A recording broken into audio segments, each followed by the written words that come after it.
¿Ese es Tom? No, ha salido un momento. A ver, dime el pasaporte, porfa. Pero si no hay nadie en el bordo. Pau. No me puedo ni imaginar por lo que estás pasando, Andrea, cariño. Pero tienes toda tu vida por delante. ¿Me habéis contado todo lo que pasó cuando fuisteis a Argentina? Os dijeron algo sobre mi madre. Siento que está aquí.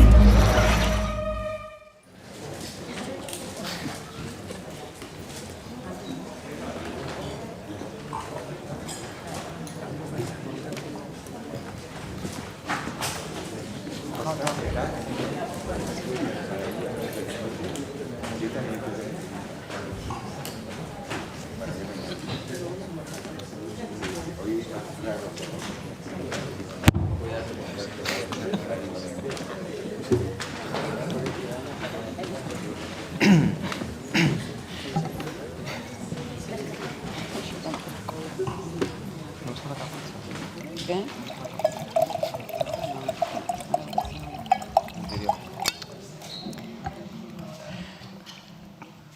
Hola, buenos días. Hi, good morning. Welcome to a new press conference of this edition of the San Sebastian International Film Festival. We're going to present, as you know, El Llanto, The Wailing, this year. It's programmed in the official section in competition. To present the film, we have an extensive representation of everyone involved in the film. I want to start from the far end. And as it's a press conference with a lot of people, we will directly open up the floor to the journalists. On the far corner, we have Fernanda del Nido, producer of the film, Mathilde Olivier, actress, ESTER EXPÓSITO, actress, PEDRO MARTÍN CALERO, the director, and co-screenwriter of the film, Malena Villa, actress, ISABEL PEña, screenwriter and executive producer, and EDUARDO Villanueva next to me, who's a producer. There's a first question in the front row. John, please. Hi, good morning. Congratulations for the film. I loved it very much. I'd like to ask the director, the first part of the film, I've seen many references. I may be mistaken, but could you confirm this? To the J-horror, whether am I right, or whether you're a fan, or how do you see? I don't know what J-horror is. Japanese horror. No, I haven't. No, I didn't. I like cinema. I like horror, and but I'm not a crazy fan of horror. There are many people that are. So therefore, we've not had any strong references from the screenplay. They perhaps came out unconsciously, but not J-horror, okay? There's another question here.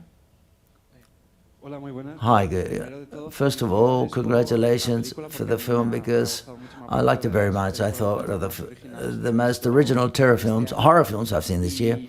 But nevertheless, I'd like to ask you, you're using a screenplay structure which is quite curious, and I'd like to know, how do you divide the film into all of these different characters? How do you decide that that was going to be done that way? And to the cast of the film, what did you know? Whether did you know between each other what was going to form part of the other sections? How did you interconnect, albeit you don't get to see each other in the film? Thank you. Well, the structure obviously comes from the screenplay. We were going to, I'm not too sure, but we was quite aware of the fact that we're going to do this day. When Isabel and I started to write the screenplay, I'm not too sure, we set down some challenges for ourselves, that is to say, to leave the commonplace of horror film, or take commonplaces and then modernize them, or to go a bit further with them. But that was the majority. Genre films are linear, and we wanted to play with the structure a little bit, and then on top of this, it made a sense in the story. There was a reason for it. It was just not changing the structure out of one's will. To a certain extent, to play with the times and the spaces made sense, formally speaking, but also from a thematic standpoint, and that's how we did things. And then, apart from this, I think that there's something in this cinematographic story that is literary, and like as if through chapters, and it has some echoes as if it were chapters. And we thought, because I think it all fitted in, let us say, the background and the form. And the quest for the actresses and or actors, well, I'll start here. And then the rest, the girls can speak. There's something that was written in the scripts, in the screenplay, so therefore we had an idea of what was happening in the other part of the story. But I think for all of us, I'm going to talk at least by me, to see the film, it was a bit of a shock, and having shot, seen those parts, those scenes where of Andrea's character that I hadn't seen. It was a bit of a shock to watch it when I saw the film, to see it when I saw the film, and how the whole film connects together, and how great, and the performances of my colleagues, ESTER, etc. And it was easier to see the whole landscape, much easier. Yes, we did know the entire, like as Malena says, that we saw the whole story due to the screenplay, but the same thing happened to me when I saw the film. My favorite part is the one in Argentina, because it's the one I didn't know anything about, and then all of a sudden I saw it. It's like another film, or within a film, it's another period. The color changes. It's as if it's another film, and I didn't know them because they shot them together, and it was in Argentina, mine was in Madrid. It was like seeing another film, as I said. I loved it as if I've never saw read the screenplay, and I was seeing for the first time, or listening or watching that story of the second part for the first time. How did we link all that together without me and them being on the set at the same time? Well, the screenplay was quite clear because it was very well written, and the story was excellent, so that there was a link here and there was a continuity throughout the whole storyline. But in real life, there's an invisible network between women, and there are common places, for example, where we share many, many things, experiences, things we've lived through, injustices, and we're basically on the same side of the coin. And there are common places that, even if we don't know each other, but connecting ourselves in different periods of time, there's almost a connection there, which is invisible, which is in the air. Well, it's going back after this one. But no, as the girl said, and Pedro and Isabel, the script was there. So when we read it, it was just like reading a book, and for a book lover, it was just so interesting and so refreshing to have this. And as Esther has mentioned, it's true that when I watched the film, I was like, oh yeah, because I had a little bit of shooting in Madrid, and so we saw each other, but extremely briefly, and watching all her section was just so nice. And I've been extremely honored and lucky to work with so many talented actresses and whole crew, and like 3 countries to make one film. It's actually what I think life should be, that there is no differences in between genre and like languages, and and also I don't speak Spanish, so it was just something that's was fantastic and very helpful to have such amazing people and like a fantastic script. When the script is there, like we pretty don't have much to do. Hay aquí una pregunta. There's another question. Hi, good morning. Congratulations for coming. And congratulations for the film and for being here. Pedro and Isabel, could you talk about how you constructed, or in a very terrifying, talking about violence against women, how did you build that monster, the rules, and the appearance of the monster, quote unquote, and through several generations and several nationalities, as has been mentioned? How did you do all that? Well, thank you for the remark, for the question, and what the monster, as you call it. I didn't call it a monster, by the way. We're not going to enter into it too much, to not reveal too much. We came to that. That's an agreement we've come to. So what was your second question? Yeah, traveling in time. I mean, different times, periods. For example, it goes back to the structure you were talking about before. There's something that this pain, so to speak, is capable of traveling in time and in space, in this sense. going across an ocean almost in this case. So therefore, the ubiquitousness is quite terrible, and it's the way how we found in our story to project what we wanted to tell in the film, which is, I believe, it's sufficiently hidden so that it's not the driving force behind it, but if you've seen the film and looked at it, we want you to go away with that. So that's the way we saw of how to set those rules vis-a-vis pain and grief, I think she means. I don't know what else to add. I think that answer is perfect. There's nothing to add. There's another question here in the front. Hi, good morning. Gabriela Bravo from Culturizarte from Chile. Following along the lines of the question that my colleague just asked, I'd like to ask Isabel and Pedro, as regards to this horror film, but it's a horror film because they don't believe what the women are telling or the story they're telling, and this is repeated time and time again because no one believes these women. What resonance can this film have in today's life? Okay, your turn now. Well, that emerged slowly but surely when we started to find for the subject matter and how to tell the story about the film. It came out naturally that, I don't know how to say it, that lack of trust or confidence or believe what was happening to the characters in the film. And we incorporated it and we embraced it and we realized it was there and it came from the inside, from our, shall we say, from our brain. But I hope it works. I'm not too sure. Yes, it's quite curious because it's like it's a common place, so to speak, in horror films. That say to not believe what's happening, not believe the victim in many cases, to realize what's happening absolutely at the present day. We knew we should tell the story in this way. So in order to answer your question, yes, it was quite clear in our minds. Conchita.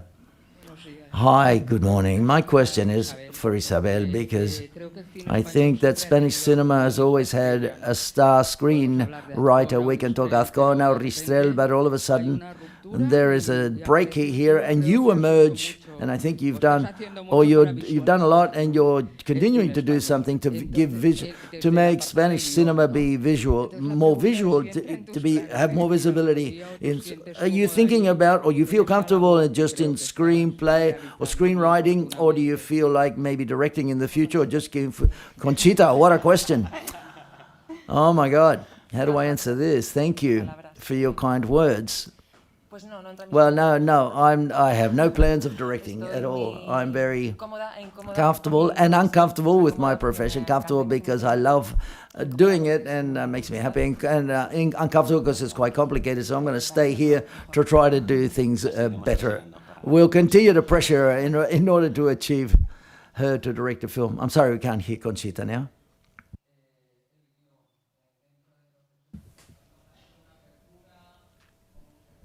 I'm sorry, we can't hear the question. She doesn't have a microphone. Well, it's complicated to answer that question. But my colleagues and myself, I see we're in good shape, and there's something in the creators, men and women on TV. They are providing a space for us, so that many of us have occupied anonymously or almost, or not, call it X, but where all of a sudden we're taking this position on the smaller screen. I think it's fair, and and that's the direction I think that we all have to take as screenwriters, women screenwriters. She means. Okay, Café Cinema from Costa Rica. Congratulations to all of you in Costa Rica. We follow the work of Argentinian cinema and Spanish cinema. The truth is, we are faithful followers of this, and this is we have a bit of both countries here, so therefore represented. Pedro and Esther, this is a direct question. In the case of Pedro, there are young directors in small countries like Costa Rica that belong to Café Cinema. For example, they're aspiring to have a project that will generate so much expectation as this film, The Wailing. And what's that process of getting that far? Could you give us a summary? In the case of ESTER, there are many actresses and young actors and actresses who have followed your career in Costa Rica, and just like the rest of the cast, we are admired in Costa Rica. Could you tell us a bit about what it means to make it this far, and also if you could say hello for Costa Rica, for Café Cinema, and all of the people that belong to Café Cinema in Costa Rica? Oh, wow. You want to go all the process, all the way to you came to, no, since when you were born, before you got to El Llanto, what was your link with your father, and so on and so forth. No, I'm joking. So, I came more from advertising. I wanted to direct cinema, but there was a moment when I said, I truly want to do this work. So I started to think how to do it, and so forth. I had some ideas and some images in my mind. I shared this with Isabel. Isabel came onto the project. Then Eduardo and Caballo Films, Nacho, they unconsciously said, well, wow, let's get involved in this. 2 continents, a new director, and so on and so forth. And for young filmmakers in Costa Rica, get together with people better than them, and that'll help them to make the film, perhaps. That's what I would suggest. Well, I feel like I'm looking forward to going to Costa Rica, by the way. So a big hello to all of the people in Costa Rica who are seeing us. And what was the name of Café Cinema? So a big hello to Café Cinema. And for me, making movies is a privilege. It's what I like the most, and horror film even more so, because that's my favorite genre as a spectator since I was a little girl. So therefore, I'm very lucky. And this film is also very special and quite curious, because it's a different type of horror that we're used to seeing on the screen. It's much more subtle. I'm not too sure. It's quite different. Even in the script, it doesn't seem at all to any film I'd ever seen, horror film I've seen before. So it was brief, but it was intense, as good things always are during the shooting of the film. I think it was 3 weeks in Madrid and the other part in Argentina, but I enjoyed it very much. I had a great time doing this type of genre film, horror film. It was great to portray a character and to work with Pedro and Isabel, and it's his first film, but you've seen it. I imagine all of you have seen it, but people are it's going to blow their minds to think that it's his first film. I think he deserves absolutely everything, all the accolades. Before giving the floor to my colleagues, I would like to ask Pedro a question, and that links to what Esther said. Pedro deserves everything, and you, Pedro, you were saying that you came from the advertising world and you took this natural step towards cinema. I think that it's a film that is so powerful. It's quite political, apart from being a genre film. Sometimes we only think about the messages that the films convey, and the cinematographic and visual side of things, we leave it at a second level. But I think it's quite a spectacular film. It's strange to see genre films, that there are genre films, but the staging, the atmosphere, the work with the different spaces is so well taken care of. There are decisions, I imagine, come from the screenplay of your work with Isabel together, and there are other things that perhaps have to do with thinking about the film and to stage everything. I'd like to talk to you about that. That is to say, how did you approach the film? How we were going to stage it? To what extent are we going to bear in mind the different spaces? Before the press conference, I was talking to Isabel, the importance of the city, for example, as an element in all of the different countries where the story takes place. The city becomes another character, and it's shot like a horror film, but it's with codes of someone who knows the cinematographic language very well. Could you explain the whys and whereabouts of the visual side of your film? Thank you very much, Desiree. As I said, in the screenplay, we wager, well, the camera plays an important role, so therefore there's a lot of tension, and there's a lot of tension which accumulates. There aren't big outbursts all of a sudden, but there's the atmosphere of the camera has a lot of weight, importance, and Esther's part, for example, there are many moments where Esther's just there with a mobile, which is normal, but not very cinematographic. And that was a bit of difficult to how to generate that tension, which is on the script, which is in the screenplay, and how to do this. And so therefore, we wanted to not the common genre, the aesthetics of horror films. We wanted to move away from them. We wanted it a more naturalistic, more feminine as well. That's why the DOP was important. So we wanted a light which was crude and realistic, so that the world was very real, and those cities, which are cities that really exist, obviously, we wanted to be that fear to be involved in what they're seeing in the city and with the characters, and the camera provided obviously the different frames along with the editing, that necessary tension, so the tension accumulates throughout the entire film from beginning to the end. And there's more of a psychological terror there, or horror. It's more psychological, as I said, not too physical, and in which quite often important things happen, or they happen off camera. Thank you very much. There's another question here, my colleague here in green, please. Hi, thank you very much. Taking advantage, the production is here as well. I'd like to ask you, what was the challenge for you? Because it's a co-production, and obviously there's a leap in different periods. And the actresses, Esther talked about this. I know that you've done a bit about everything. You've already done horror films before, but in this shoot, what have you taken out as actresses from this experience of shooting the film and portraying your roles?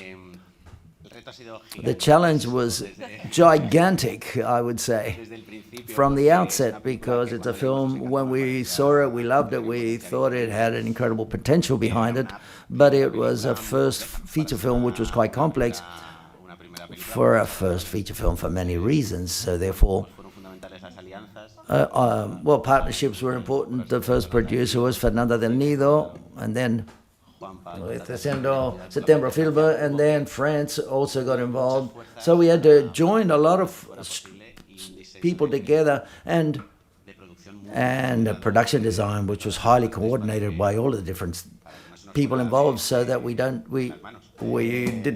in order to not lose control. The challenge was enormous, but the good fortune is a lot of people confided in this film.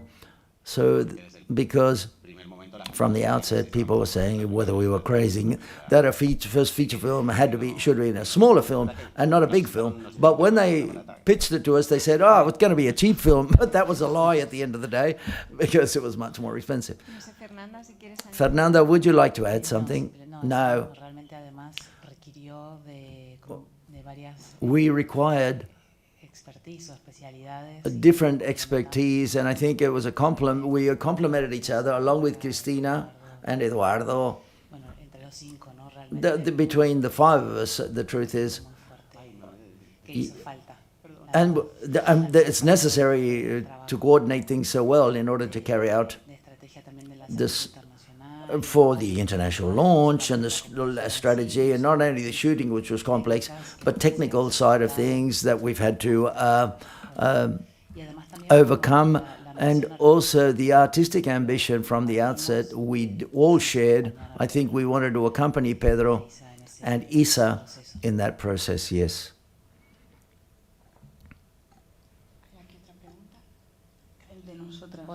What about the act? Yes, they asked us.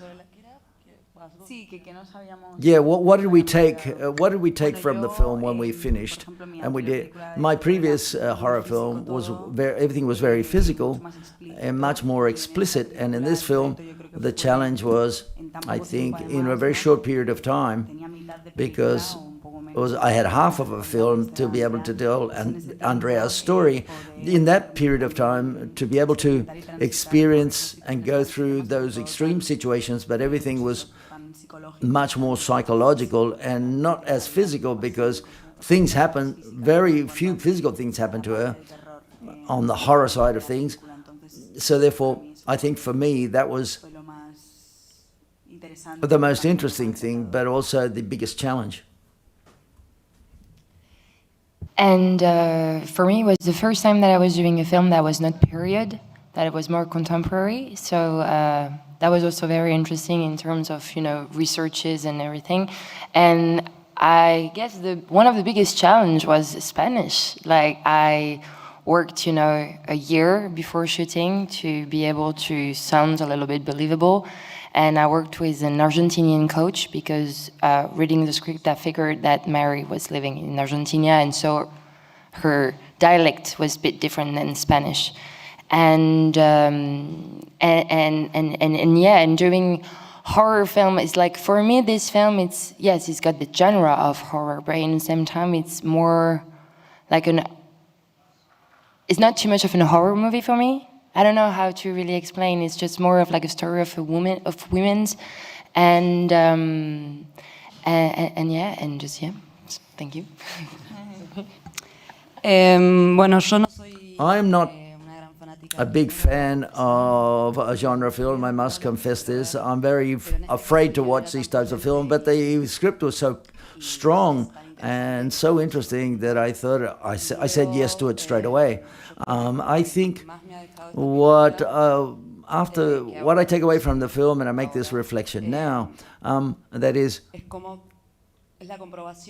I was able to see that you can make a film which is ambitious and with a very good quality without losing tenderness and without losing the good vibes that happen. That I was able to see it throughout the shoot, because the atmosphere was very, very nice, very working, that is to say. And so some cases, to do references in cinema, interesting things and quality or good things, you've got to be tough and have a hard time and so on and so forth, or suffer during the filming, but it was all the contrary in this case. So I thought this was great for Pedro, because Pedro was the leader of all of us, the whole team. Okay, due to agenda and professional agenda, we can't continue with the press conference. We have to leave things here. Sorry for those colleagues that couldn't ask those final questions. And thank you very much to all of you, and good luck with everything that is ahead. You've got to see what's ahead of the film for all of you. Thank you.